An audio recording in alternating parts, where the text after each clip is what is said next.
الحمدللہ رب العالمین والصلاة والسلام علی سید المرسلین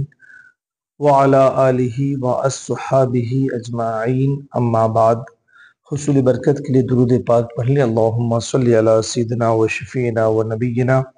و مولانا محمد بارک وسلم صلاۃ و سلام علیک یا سیدی یا رسول اللہ۔ آج کے درس میں ہمیں ایک مسئلے کی وضاحت کرنی ہے۔ امید ہے کہ یہ مسئلہ سمجھنے کے بعد مسئلے کو سمجھنے کا بھی ثواب ملے گا، اور ساتھ ہی ساتھ اس پر ہم اور آپ عمل کر کے عند اللہ اجر و ثواب کے مستحق ہو سکتے ہیں۔ اور وہ یہ ہے کہ ذی الحجہ کی پہلی تاریخ سے قربانی انجام دینے تک قربانی کرنے والوں کے لیے ناخون کاٹنا یا جسم کے کسی حصے سے بال نکالنا منع ہے، اور ناخون کو نہ کاٹنا اور بال کو نہ نکالنا یہ امر استحبابی ہے، یعنی کہ ذی الحجہ کی پہلی تاریخ سے قربانی انجام دینے تک قربانی کرنے کا ارادہ رکھنے والے شخص نے اگر ناخن نہ نکالا اور جسم کے کسی حصے کے بال کو نہ نکالا تو وہ ثواب اور اجر کا مستحق ہوگا، لیکن یہ اس کے لیے لازم نہیں ہے۔ ایسا نہیں ہے کہ اگر کوئی شخص ناخن کاٹ لے یا بال نکال لے تو اس کی قربانی ہوگی ہی نہیں، یہ معاملہ نہیں ہے، بلکہ نہ کرنے کی صورت میں وہ ثواب کا مستحق ہوگا۔ یہ امر استحبابی ہے۔ اس کی وجہ کیا ہے کہ ذی الحجہ کی پہلی تاریخ سے لے کر قربانی کرنے تک ہمیں اپنے ناخن کو نہ کاٹنا ہے اور نہ جسم کے کسی حصے کے بال کو نکالنا ہے، بلکہ بلا ضرورت کھال کو بھی نہیں نکالنا ہے۔ اس کی وجہ جو بنیادی وجہ ہے وہ یہ ہے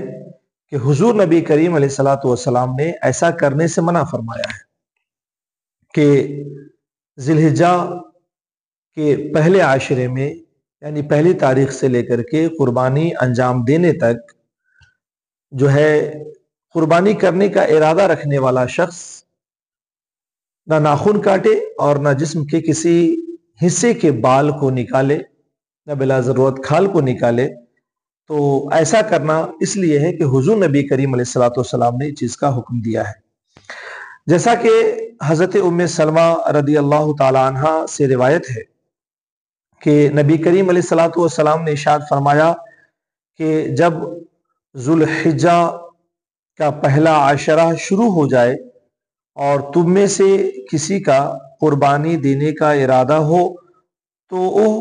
بال، ناخن یا کھال کا کچھ حصہ نہ کاٹے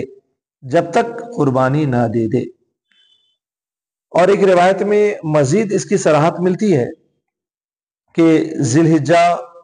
کا چاند طلوع ہوتے ہی ان چیزوں سے رک جائے، گویا کہ ذی الحجہ کی پہلی تاریخ سے لے کر قربانی انجام دینے تک ہمیں اپنے بال کو نہ کاٹنا ہے اور نہ ناخن کو کاٹنا ہے۔ اس کی جو وجہ ہے وہ یہ ہے کہ حضور نبی کریم علیہ الصلوۃ والسلام نے منع فرمایا ہے، اور اسی حدیث کی روشنی میں فقہاء کرام نے اس عمل کو، یعنی کہ ناخن نہ کاٹنے اور بال اور کھال نہ نکالنے کے عمل کو فقہاء نے مستحب قرار دیا ہے، اور یہ اس شخص کے لیے ہے جو قربانی کرنے کا ارادہ رکھتا ہے۔ لیکن بعض اکابرین نے یہ بات بھی لکھی ہے کہ اگر کوئی شخص قربانی کرنے کا ارادہ نہیں رکھتا ہے، یعنی کہ وہ قربانی کرنے کا اہل نہیں ہے، تو اگر وہ بھی یہ عمل انجام دیتا ہے کہ ذی الحجہ کی پہلی تاریخ سے لے کر قربانی کے ایام تک اگر وہ بال نہیں ترشواتا ہے، ناخن نہیں کٹواتا ہے، تو اللہ کی ذات سے امید ہے کہ اللہ کریم اسے بھی اجر و ثواب سے مالا مال فرمائے گا۔ لیکن ہاں، یہاں پر ایک بنیادی بات یہ بھی ذہن میں رکھ لینے کی ہے کہ اگر کوئی شخص غفلت کے سبب اپنے ناخن نہ نکالا اور اپنے بال نہ نکالا، حتیٰ کہ ذی الحجہ کی پہلی تاریخ لگ گئی اور اس کو ناخن نکالے اور بال نکالے ہوئے 40 دن کا عرصہ ہو چکا ہے، تو اب ایسے شخص کے لیے ضروری ہے کہ وہ اپنے جو بال زائد ہے، جیسے منہ زیر ناف وغیرہ، اس بال کو نکال لے اور اپنے ناخن کو نکال لے، چونکہ ان ایام میں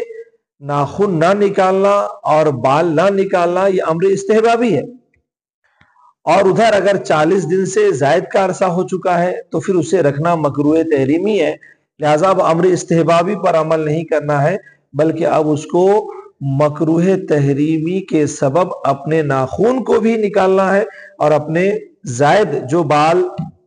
رکھنا جسے مکروہ قرار دیا گیا ہے اسے نکالنا اس کے لیے ضروری ہے۔ اب یہاں پر ایک اہم چیز جو سمجھانی ہے آپ کو کہ ذی الحجہ کی پہلی تاریخ سے لے کر کے قربانی انجام دینے تک جو بال نہیں نکالنا ہے اور ناخن جو نہیں نکالنے ہیں، اس میں آخر حکمت کیا ہے؟ ایک تو وجہ وہی ہے کہ حضور صلی اللہ علیہ وسلم نے منع فرمایا ہے، لیکن اس کے پیچھے جو حکمت ہے اس کو علماء کرام نے اس طور پہ بیان کیا ہے کہ ذی الحجہ کی پہلی تاریخ سے لے کر قربانی انجام دینے تک قربانی کا ارادہ رکھنے والے فرد کے لیے جو بال کاٹنے اور ناخن کاٹنے کی جو ممانعت کی گئی ہے، اس کی وجہ یہ ہے کہ یہ حجاج بیت اللہ سے مشابہت ہو جائے، کیونکہ ان ایام میں جو حج کے ایام ہے اس میں وہ لوگ جو حج بیت اللہ پر ہے ان کے لیے ناخن اور بال کاٹنا منع ہے، لہذا جو لوگ حج پر نہ جا سکے اور قربانی کر رہے ہیں تو ان کو بھی حجاج کرام اور حجاج حج بیت اللہ جو حج کے ارادے سے جا چکے ہیں ان سے مشابہت ہو جائے، تاکہ اللہ تعالیٰ انہیں بھی اپنی رحمت سے کچھ نہ کچھ ضرور سرفراز فرما دے گا، ان رحمتوں سے جو حجاج کرام پر اللہ کریم نازل فرماتا ہے۔ چونکہ حجاج کرام کے لیے ان ایام میں ناخن اور بال وغیرہ کاٹنا منع ہے، اس لحاظ سے ان کی مشابہت پیدا کرنے کے لیے وہ لوگ جو حج کے لیے نہیں جا سکے ہیں وہ بھی ناخن اور بال نہ کاٹے، تاکہ اس مشابہت میں شریک ہو جائیں کہ اللہ کریم کی ذات سے امید ہے کہ جو حجاج کرام کو اپنی رحمتوں سے نوازے گا، کچھ نہ کچھ اس سے مشابہت اختیار کرنے والے کو بھی اللہ کریم اپنی رحمتوں سے ضرور سرفراز فرمائے گا۔ اچھا، یہاں پر علماء کرام نے جو ہے کچھ خاص بحثیں کی ہیں اور اس مشابہت کو انہوں نے قبول نہیں کیا ہے۔ وہ کہتے ہیں کہ اگر بات مشابہت کی ہے تو پھر جو لوگ حج کے لیے نہیں جا سکے ہیں اور ان کی مشابہت اگر حجاج کرام سے ہونی ہے تو احرام باندھنے میں بھی کروایا جا سکتا تھا، خوشبو کو ناک سونگھنے میں بھی کروایا جا سکتا تھا، لیکن آخر یہی چند چیزوں میں مشابہت کیوں کروائی گئی؟ مشابہت ہو تو کل کی مشابہت ہو.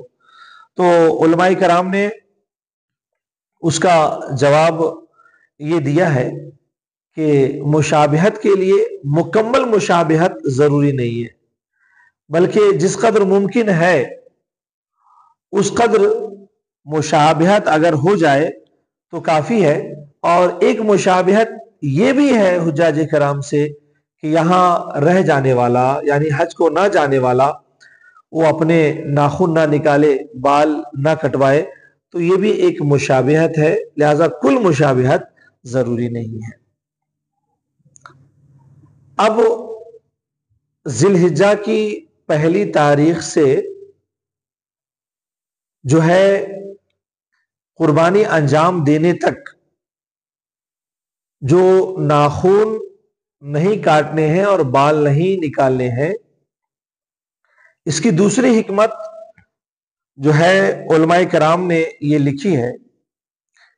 کہ دراصل اللہ کی بارگاہ میں اصل تو جان کی قربانی ہے اور اصل جان نثاری ہے، لیکن یہ اللہ کا فضل اور کرم ہے کہ جان کا فدیہ اس نے مالی قربانی کے ذریعے قبول فرمایا ہے کہ جانور کو ذبح کیا جاتا ہے تو یہ ایک مالی قربانی ہے اور یہ جان کا بدل ہے اور فدیہ ہے. تو اب یہاں پر سمجھنے والی بات یہ ہے کہ آخر جب جان کی قربانی کا فدیہ جانور کو بنایا گیا تو آخر ہمیں ناخن کیوں نہیں نکالنے ہیں اور ہمیں بال کیوں نہیں تراشنے ہیں؟ تو اس کی وجہ علماء کرام نے یہ لکھی ہے کہ دراصل جب بندہ قربانی کے جانور کو خریدتا ہے یا یہ کہ قربانی کے جانور کو قربانی کے لیے مختص کر دیتا ہے، خاص کر دیتا ہے، تو گویا کہ قربانی کے جانور جو یہ قربانی کا جو جانور بدل واقع ہو رہا ہے یہ انسان کے جسم کے ہر حصے اور ہر عضو کا بدل واقع ہو جاتا ہے. تو اب جب انسان کے جسم کے ہر حصے اور ہر عضو کا وہ جانور بدل بن گیا، جس جانور کو جب سے ہم نے قربانی کے لیے خاص کر دیا ہے، تو اب قربانی کا تقاضا اور عقل کا تقاضا یہ ہے کہ جانور کے قربان ہونے تک ہم اپنے جسم کے کسی بھی چیز کی قربانی نہ دیں تاکہ مکمل بدل بن سکے. اور چونکہ جسم سے نکالے جانے والی چیزوں میں ناخن ہے اور بال ہے، لہذا منع کر دیا گیا کہ اب جب قربانی کے جانور کو تم نے متعین کر دیا ہے تو اب یہ جانور تمہارے جسم کے ہر عضو کا یہ بدل ہو چکا ہے، لہذا اب اس جانور کے قربان ہونے تک تم اپنے جسم کے کسی بھی حصے اور عضو کی قربانی نہ دو کہ وہ جس دن قربان ہوگا اسی دن تم بھی زائد چیزوں کی قربانی دو، یعنی ناخن وغیرہ تراشو تاکہ قربانی میں ایک طرح سے مشابہت پیدا ہو جائے. لہذا یہی مشابہت پیدا کرنے کے لیے اور انسانی اعضاء اور تمام حصوں کا بدل بنانے کے لیے انسان کو ناخن کاٹنے اور بال تراشنے سے منع کیا گیا ہے. اب ایک سوال یہ بھی پیدا ہوتا ہے کہ قربانی کے جانور کو جب ہم نے خاص کر دیا قربانی کے لیے، یا جب ہم نے قربانی کے جانور کو قربانی کی نیت سے خرید لیا، تو چاہیے یہ تھا کہ جس دن ہم نے جانور کو خریدا قربانی کی نیت سے، یا جس تاریخ کو ہم نے قربانی کے جانور کو خاص کر دیا قربانی کے لیے، اسی دن سے اور اسی تاریخ سے ہمیں اپنے ناخن کو نہیں کاٹنا چاہیے، بال کو نہیں نکلوانا چاہیے، مگر ایسا نہ کر کے ہمارے لیے جو حکم بیان کیا گیا وہ یہ کہ ہم ذی الحجہ کی پہلی تاریخ سے قربانی ہونے تک نہ اپنے ناخن نکالے نہ بال ترشوائیں۔ تو ایسا کیوں؟ اگر کسی نے اس تاریخ سے پہلے ہی جانور لے لیا یا اس تاریخ سے پہلے ہی جانور کو قربانی کے لیے خاص کر دیا، تو اس تاریخ سے پہلے سے بھی تو وہ جانور ہمارے جسم کے ہر حصے اور ہر عضو کا جو ہے فدیہ اور بدل ہو چکا، تو لہذا پہلے سے ہی ممانعات نہ کر کے اس تاریخ کو خاص کرنے کی کیا وجہ ہو سکتی ہے؟ تو دراصل اس کو سمجھنے کے لیے ایک چیز سمجھیں، وہ یہ ہے کہ پہلے سے بھی اگر خاص کر دیا جاتا تو یہ گرانی کا سبب بن سکتا تھا کہ انسان کے اوپر یہ گراں گزرے، اور یہ بھی ہو سکتا تھا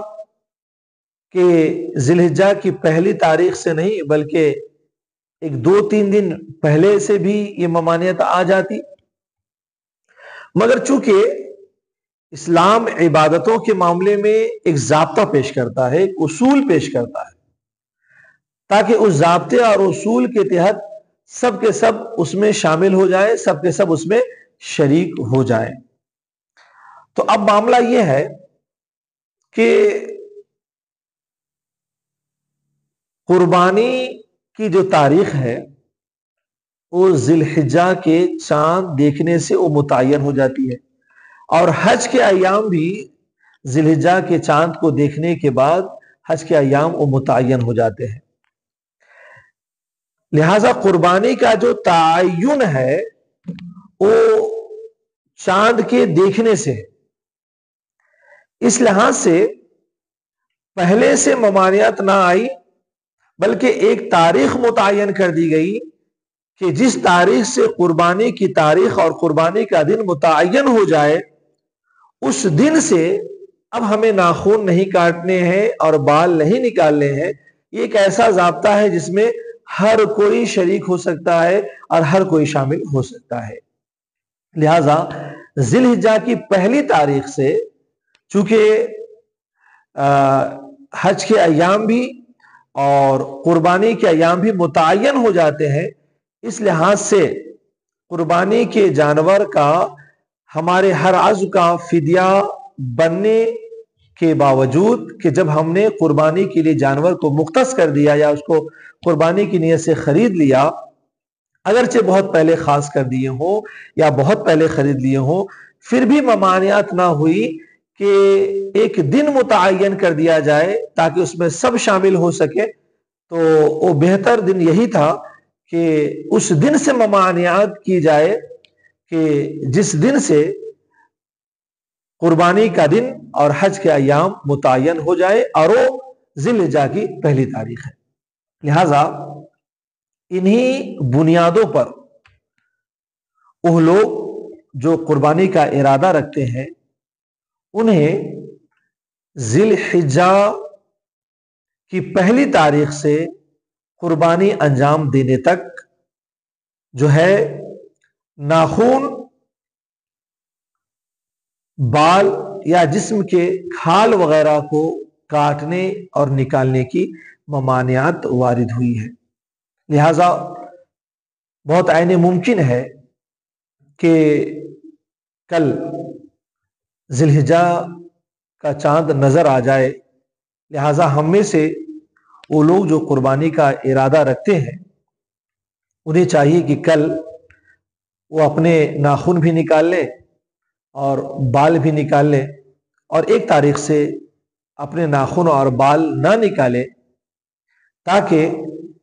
اس کے نہ نکالنے کی جو ممانعت آئی ہے اس پر عمل ہو سکے، اور اس پر جو ثواب کی امید بتائی گئی ہے اس ثواب کے بھی ہم مستحق ہو سکیں۔ اور جو لوگ قربانی انجام نہیں دے رہے ہیں انہیں بھی چاہیے کہ اس سے مشابہت پیدا کر لیں اور اللہ کی ذات سے ثواب کی امید رکھیں۔ وما علینا الا البلاغ۔ السلام علیکم ورحمۃ اللہ وبرکاتہ۔